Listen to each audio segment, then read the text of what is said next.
real consequences, potentially deadly consequences. Police say 28-year-old Edgar Madison Welch stormed into the Comet Ping Pong restaurant in D.C. armed with a shotgun.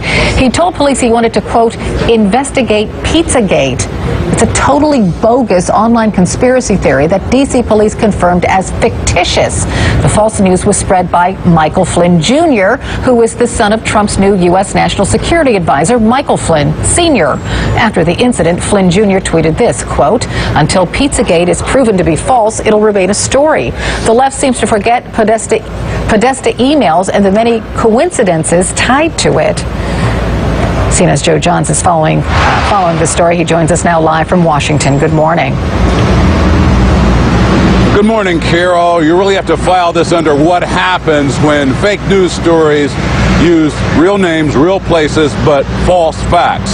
So 28-year-old Edgar Madison Welch came here to this location, Comet Ping Pong, with a rifle, apparently fired it. Police took him into custody. He was charged with assault with a dangerous weapon. No one was injured because the people saw the gun and started running away.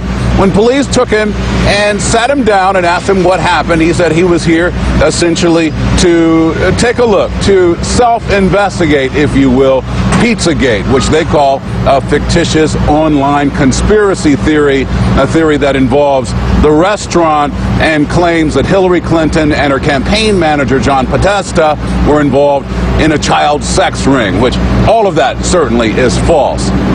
Now, as I said, arrested and charged, the investigation continues. It also happens to be something this restaurant and its owner and its employees have been dealing with for weeks and weeks. In fact, there have been death threats. The owner issued a statement just yesterday which says, in part, that they are not going to let this run them out of business. He said, Comet Ping Pong is a beloved institution in Washington. We're heartened by the support and loyalty of our customers and our community and our lifeblood, and we will continue to serve them joyfully for the decades to come and beyond. So the problem, though, with all of this is the fanning the flames of the issue and the false facts that follow. The question really is how long it's going to take before there's enough public information out there and sunshine to put the whole thing to rest. Carol? All right, Joe Johns reporting live from Washington. Thank you.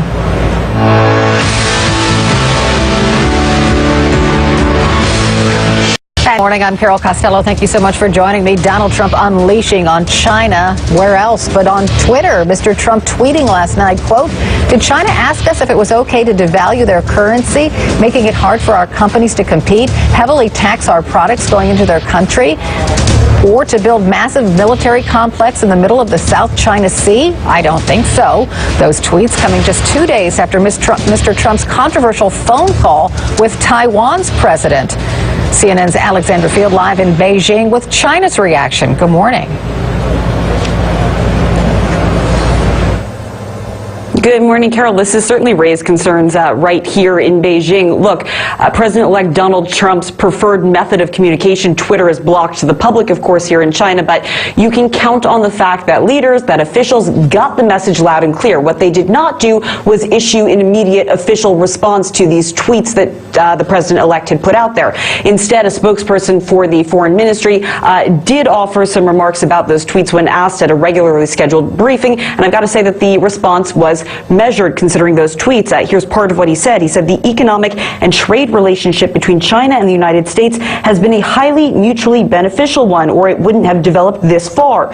We don't want to speculate on the motivations behind President-elect Trump and his team's actions, but we will make clear our stance when it comes to policies related to China. The question that's being asked here in Beijing is what exactly will the policies related to China be under the Trump administration? They had all gotten used to hearing the tough talk that President-elect Donald Trump was espousing on the campaign trail. He had taken a hard line against Beijing that was playing well with the base at home domestically. But for the first time, following these tweets, we are seeing that people here in Beijing are taking this a little bit more seriously. There was an op-ed in the Global Times saying that these tweets are generating more worry, more concern, that the Trump administration really would take a tougher economic stance against China.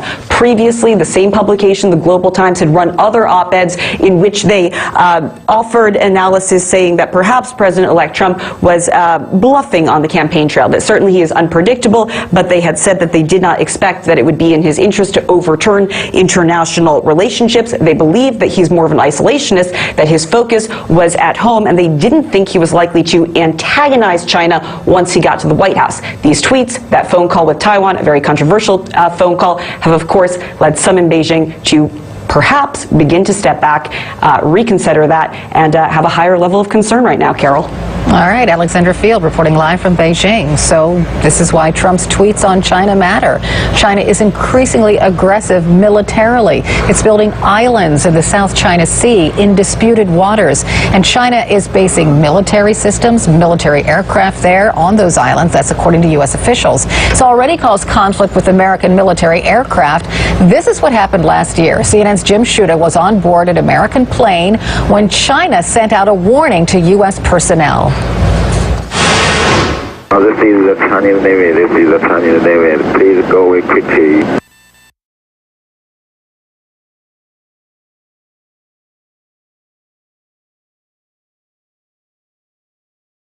Saying Chinese diplomats have been used to American presidential candidates going anti-China on the campaign trail. That's a natural message. It appeals to the base, etc. But once you're elected, as President-elect Donald Trump has been, then you're in a position to actually change policy. So their ears are perking up to these statements now, because in those statements, granted they're coming out on Twitter, they seem to indicate not just a minor tweak in U.S. policy towards China, but a major readjustment, a much more hostile outlet towards China. And let's be clear, China today is, by its own right, increasingly hostile in some ways, building and militarizing those islands that we flew over in the South China Sea, more nationalistic. If there was a time when making antagonistic comments from a U.S. president mattered, it would be right now.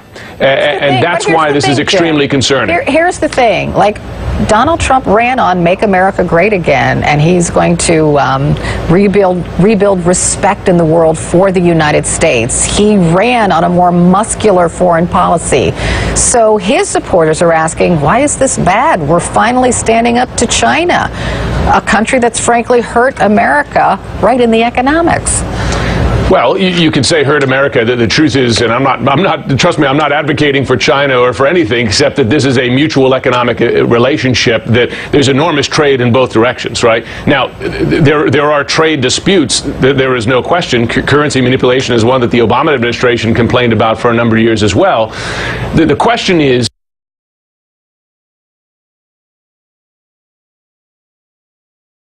in the field of foreign affairs, do tweets of kind of somewhat angry statement going, is that an effective foreign policy? Is that going to move China? Or is it, and this is something you'll hear from Democrat and Republican China diplomats and officials, etc., is this kind of statement going to change China's position towards the U.S. to the positive? That's a question. Or is it going to antagonize further? We'll have to watch it. But in the course of human history, have those kinds of antagonistic statements moved nations that are powerful in their own right and have their own nationalistic axis to grind? That's the question. We'll have to place a diplomatic bet on how that changes things. It might feel good for all involved. Does it change things for the positive? We'll have to watch.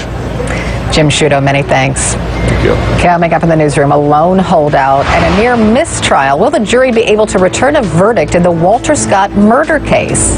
That's next.